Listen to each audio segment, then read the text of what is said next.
Hey y'all, today we're going to make cauliflower fried rice. This recipe is so easy to make and delicious. So this is a great and easy recipe for the hyperketosis diet as well as regular keto. So for the hyperketosis diet, I am using a 93.7 regular ground beef, and for the regular keto diet, you're going to brown up a fattier cut of ground beef, as fatty as you like it. So once I get this well on the way of being browned, I'm going to add some Redmond real salt, the finely ground, and then I'm going to continue browning that up. And then I'm going to add some garlic. You can add fresh garlic. Today I'm just going to add some minced garlic that I had on hand. So that's going to be the beginning of my seasonings. You can use whatever seasonings you like in your cauliflower fried rice. I'm going to go ahead and add some chopped up onion and some chopped up red pepper, and the green stuff right there is going to be chopped up jalapeno. I removed the seeds because I don't want it super spicy. So I'm going to go ahead and saute that until my peppers and jalapenos are a little bit tender, and my onion as well. I added some more salt and some ground pepper. And then right here, I'm adding some Bragg's liquid aminos. Now this is going to be in place of soy sauce. This tastes like soy sauce, however, it's gluten-free, and this is approved on a hyperketosis diet. Now, on a hyperketosis diet, we do not have any added fats, so we are going to go ahead and continue sauteing this up with some added bone broth or beef broth that is fat-free. On a keto diet, you are going to go ahead and add the fat of your choice to saute it up in, but you're going to go ahead and use beef broth as well. So for all of these seasonings and the amino acids and the beef or bone broth that you decide to use, there's no exact measurements. It's going to depend on how much vegetables that you decide to use and how much meat.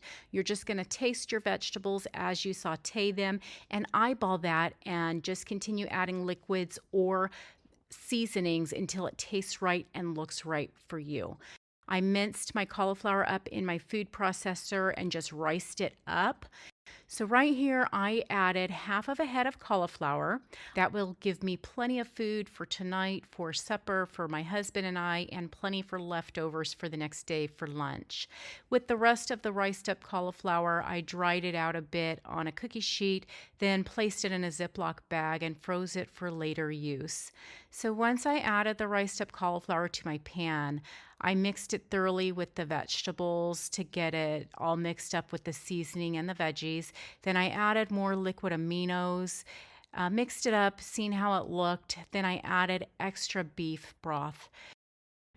So on a hyperketosis diet, since we are not cooking with any added fats, it is important to add enough broth or have a very good non-stick pan so that your foods aren't sticking to the pan when you saute it.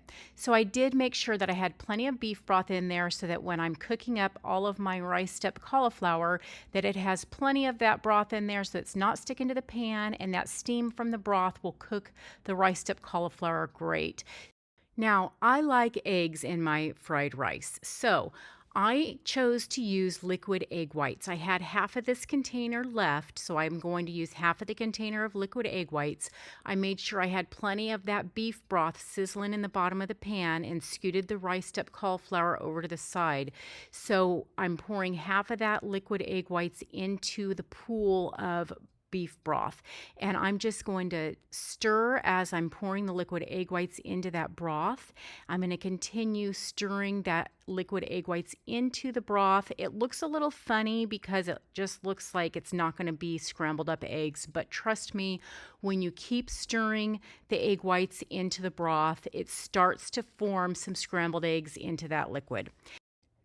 Now, since I'm doing the hyperketosis diet, that's why I chose egg whites, because I don't want any added fats because I already had the hamburger in here. Now, with a regular keto diet, you are going to scramble your eggs up into the fat of your choice. So with this riced up cauliflower, you can add whatever kind of seasonings you want. Like I've been saying, you can add scallions in here, which is those chopped green onions. You can add a bit of mustard. Dried mustard would be good. Some people like ginger. I'm just keeping it pretty simple. If you want it a little spicy, you can keep the seeds from the jalapenos. You can add some red pepper flakes. You could even use regular soy sauce if you like that, but those Bragg's amino acids does give it the soy sauce taste without that added gluten from the regular soy sauce. So this recipe is so great, you guys. It's perfect as leftovers. It's so, so delicious. So as you can see here, my eggs are now forming into little bits into that liquid, but I still have plenty of that broth. It just looks a little yellow from my egg whites being poured into there. So at this point, all of my vegetables are cooked perfectly. My eggs are cooked, and I'm getting ready just to stir it all together, and it will be ready to eat. So we're just going to stir it all together. You're going to see here pretty quickly that it does resemble a lot like regular fried rice.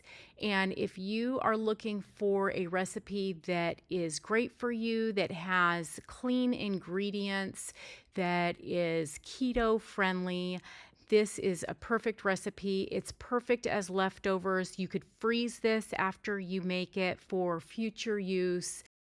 It's great on a keto diet. It's a great recipe for hyperketosis. You can use it on a low carb diet. It's great for diabetics. It's just so easily convertible to so many different types of diets. Keep in mind on a hyperketosis diet that your serving size for protein is going to be 4 ounces of meat cooked or 2 eggs cooked. So here I used a pound of hamburger, and I also used a half a carton of egg whites. You would need to take into consideration how much meat and eggs you used in your dish when plating up your serving size. So for this bowl, I actually only ate half of that bowl because I was so full. And for my fruit, I only ate half of that plum as well. When tasting this, it was so delicious, you guys. Remember, you can always add more seasoning, but you can't take away. I was so happy with this dish. I loved it.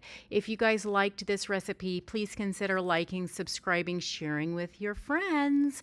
Hope to catch you again here next time, guys. And thank you for watching. Bye.